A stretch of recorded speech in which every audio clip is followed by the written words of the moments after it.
to see tomorrow's doctors really taking the time on a Monday evening to sit here and listen to these experts talk about what we're dealing with, I find extremely encouraging.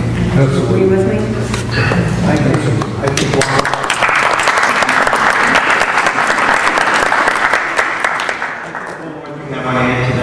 I think that a multidisciplinary approach needs to be used when we're looking at chronic pain management, just not the doctor writing the prescription, but integrating a whole team so that the individual doesn't just depend on the prescription.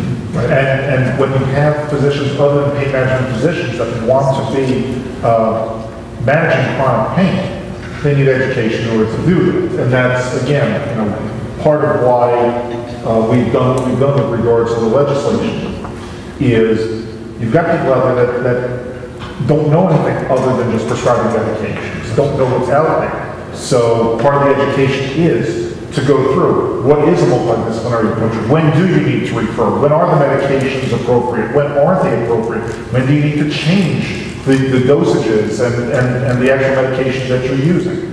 So all those things have to come into play. With regards to the question that you asked about who's doing this, number one, money is a great motivator also. Forget the people that are addicted, that are older, whatever. When you hear that one doctor that was taking home over $44,000 a week in cash, you kind of look at it and go, wow, just for writing prescriptions. They drive Mercedes, Bentleys. Yeah, I mean, it's a nice thing. In the news a couple of months ago, there was a physician up, I think, somewhere in the Panhandle that was actually convicted of having, 4 people died of overdoses of prescription medications prescribed by this physician. This physician was sentenced to life without parole. This physician was a pediatrician.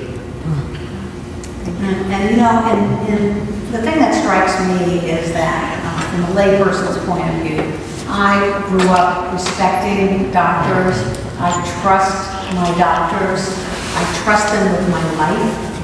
And the doctors know better than anyone the addictive qualities of these medicines. And it just amazes me that they continue to hand them out the way they do. Yes, sir. I was just going to mention another adverse effect of the pill mill, which I ran into about a month back. I wear hearing aids. I have a hearing aid doctor I go to in Lauderdale.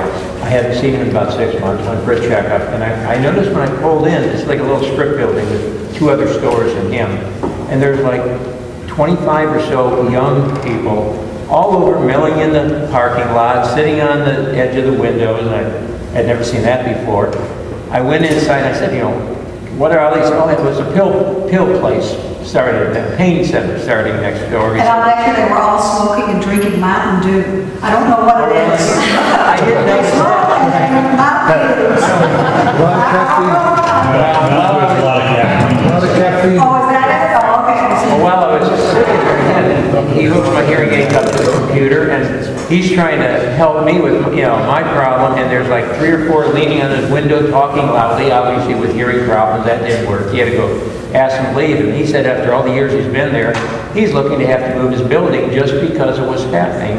So I'm sure there's other pill mills do the same thing to businesses next to them. It's not only the businesses, have to move out. It's the residents and the people who are living around that community that are being terrorized. Yes, So that's why nuisance abatement procedures are another strategy that we can employ against those operations. So these clinics have armed guards, and a lot of them patrol those parking lots to keep those people moving for just that reason, because they don't want them milling around. But so then they don't stay in the parking lot. Now they're in the entire neighborhood, and we hear from all kinds of businesses that are working their doors locked because they were afraid of the clientele. I interviewed a guy at a drugstore one time who was right next door to a pain clinic that had opened, and he had been there for years and years, and his customers wouldn't come in anymore because who buys drugs? Ladies during the day, ladies who shop in Boca. That was his client, and he was going broke because people were afraid of, these are some very tough-looking characters. Yes, ma'am.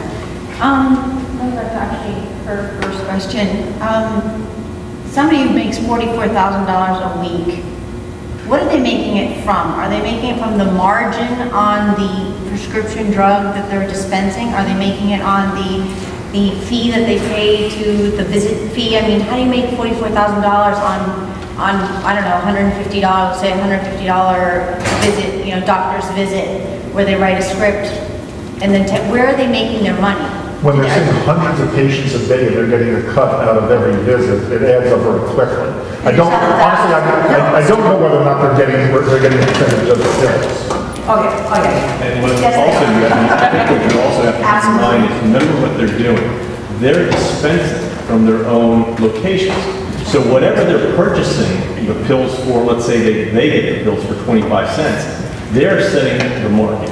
And they can, if there's a high demand, they can raise the price per pill.